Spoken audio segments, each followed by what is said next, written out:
What's going on, everybody? Welcome back to another video here on the Froggin' in the Fog YouTube channel. Before we hop into today's video, I just wanted to say that I changed the name of the YouTube channel for a few reasons. Nothing too big, nothing much I want to talk about, but I did just want to say, as y'all noticed, the channel name has changed. But we're back anyways. We're out here on Lake Lochman, located here in northwest Arkansas. We're out here today. We're going to try and get on some bass. I was down on Beaver Dam a few days ago and saw some bass on some beds. Figured I'd come check out this lake and see if I can't find any out here. This little video, we're going to go over some tips and tricks about bed fishing. It's going to be my main focus to show y'all guys, kind of help y'all walk through the steps of bed fishing and what it really is about bed fishing. And yeah, that's going to be today's video. We're going to start off by throwing a little bandito bug, but I'll show y'all all that in just a sec. Anyway, let's get to that. Alright, what's going on, Froggin' fam? So here's what we got going on. We got a bandito bug. It's some type of craw killer. It's the orange. I forgot the exact name of it. I'll have to get that out. But any type of structure, like structure bugs, creature baits, anything that really represents a craw or like a hellgrammite, you could probably even use a ribbon tail worm. Any type of soft, like crawfish, worm type impression is great for bed season. It's a good bait to use all around. Really, you could throw soft plastics all year round and have a good chance of hooking into something. Now, when you're bed fishing, I have not found any beds here today, sadly. So I'll have to show you all kind of in a different video where we actually put the stuff to the test. But when you're bed fishing, a lot of the times that bass is going to be locked on a bed. And when they are, they don't go very far from the bed. Therefore, you have the complete advantage of standing there all day and potentially to catch this one big fish. Now, they don't necessarily want to eat your bait during this time of the year. What they're actually doing is they're going to slowly pick it up, kind of grab it by the little flippers right here. Hold on, let me show you all. They're going to kind of grab it by the flippers right here, pick it up, and spit it off the bed. They don't want to eat your bait. They just want it off their bed. Now, if you're having real trouble with the fish getting to bite, they will bite eventually because you're going to basically annoy them until the point they're just like, screw it, I'm going to eat you. I'm tired of dealing with you. That is your entire motive of bed fishing right there. You want to make that bass mad. I have used this method right here before a lot, and it has been very successful. But what you do is if that bass is really being stubborn, you've tried everything, you've been sitting on for a few hours or maybe an hour or whatever, what I would do is try to hit. I have a bullet weight on here. It's down at the end of my line right now, but there's a bullet weight that sits here. And when I cast out, I literally try to make that bullet weight hit the bass on the head. What that does is it triggers that bass into a reaction strike, and he kind of just turns and inhales it. I'd say probably about 60% of the time using that, they'll hit it because you're just making him mad. He finally just wants to eat it. Done. That's the basic gist of bed fishing and how to catch fish on beds. Now, you might be wondering, where do I find beds? Well, it's a good question. Where do you find beds? You find beds along a lot of hard bottom. Bass are going to go real shallow. They can even be found up to 1 foot in water. We're going to go real shallow, find some hard bottom, and they're going to fan out all the dirt and fan out all the big rocks till basically it looks like a bed. It legit looks like a white bed in the water. They'll stick out like a sore thumb. When the first time you see one, you'll always spot them after that. Now, bass will spawn in anywhere from, that I know of, from 1 foot to, like, I'm pretty sure it goes to like 5-6 foot. They'll spawn in. So they won't always be shallow, but a majority of your bass are going to be real shallow. And they're going to want those hard bottoms. Unless you're in a pond or something like that where they don't really have those hard bottoms, then they're really going to try and find, like, I'd say more of like a grassy type area. Bass really don't care for the mud when they're making a bed. They really like that hard bottom. But in a pond, they will really take whatever they can get. That's the basic gist. Now, if you come to a bed and you have a pair, okay, you see the male and the female, your best bet is you're going to end up catching the male first. He is defending the bed. The female, she might come up to your bait, but I've actually seen this a couple times before. The male will actually ram into the side of the female to stop her from eating your bait, and then he'll pick it up and spit it off the bed. So what you want to do in that situation, because most of the time your females, they're fat, they're pregnant right now, they're real big, those are going to be your PB fish right now. You really want to get that male, you want to catch him and release him not too far, because you want him to find the bed again, but a little bit away from the spot you caught him. That's going to buy you a little bit of time to try and work this female into hitting your bait.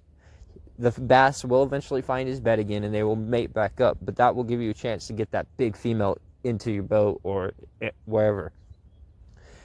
And that's the basic gist of bed fishing. Right now, here in Northwest Arkansas, I wouldn't say they're in spawn, but they're not locked on beds yet. They're making beds right now and they keep getting pushed off back and forth. And you will notice that if you go right about this time, if you watch your lakes, you'll see beds pop up, but either you'll see no bass on them or you'll see a bass on them and then they'll be off the next day. That's because your weather patterns, they're still pushing off and on. They're not truly locked on yet, and they're not truly going to be locked on until the water reaches about 55 to 60 degrees for a couple weeks. That's when they're really going to lock on and stay. And then they'll find their parent stuff. If y'all have any extra questions, leave it down in the comments. So I'll definitely try to answer y'all's questions and help y'all through it. My personal favorite thing to throw during this time of year is the band needlebug. I just really like the look of it. It's done a lot of good justice. If you're fishing clear water, just try and match the hatch. If you're fishing muddy water, go with some type of black or blue. But that's basically all I got in tips for you guys today. Now let's see if we can go find a fish.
Holy crap.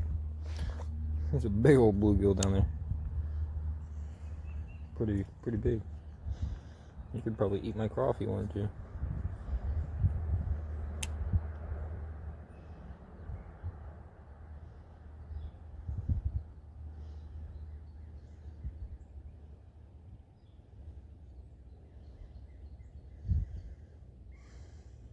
Not seeing any signs of beds, but this back cove is pretty mossy. A real dirty bottom. Oops, sorry guys.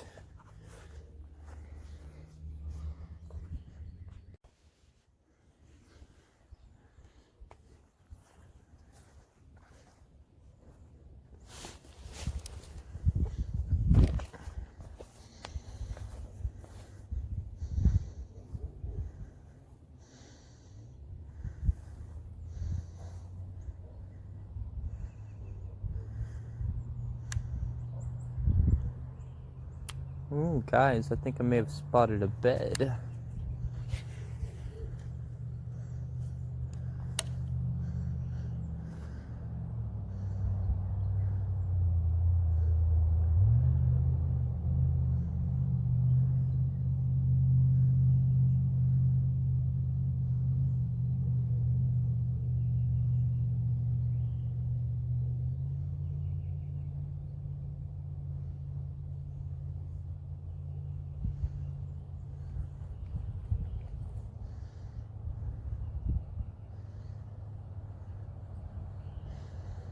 I don't see a bass on it though.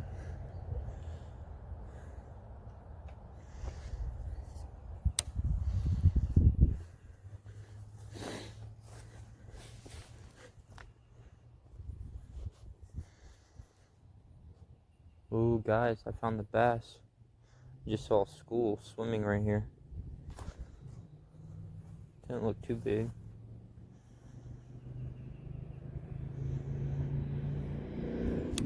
Okay, I'm seeing some bass up in this area. I'm gonna cast out and see what happens.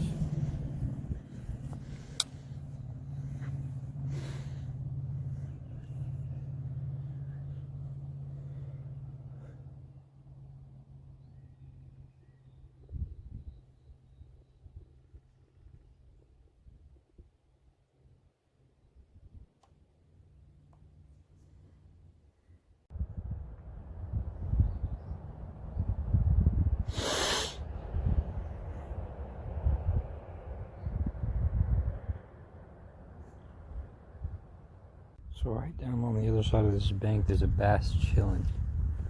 So we can't catch him with the old Ned rig.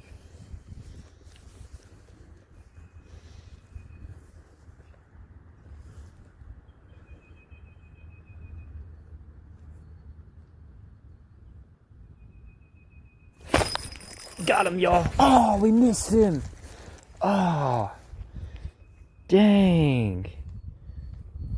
He straight bent my hook. Dang.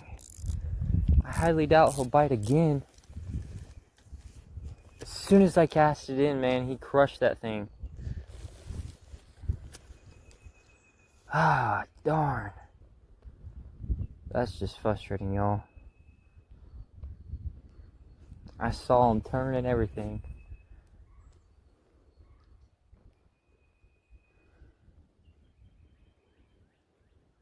Dang.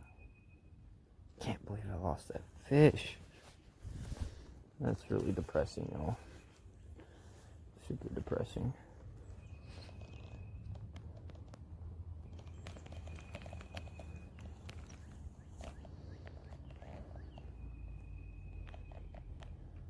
That's the only decently sized bass I've seen in here too.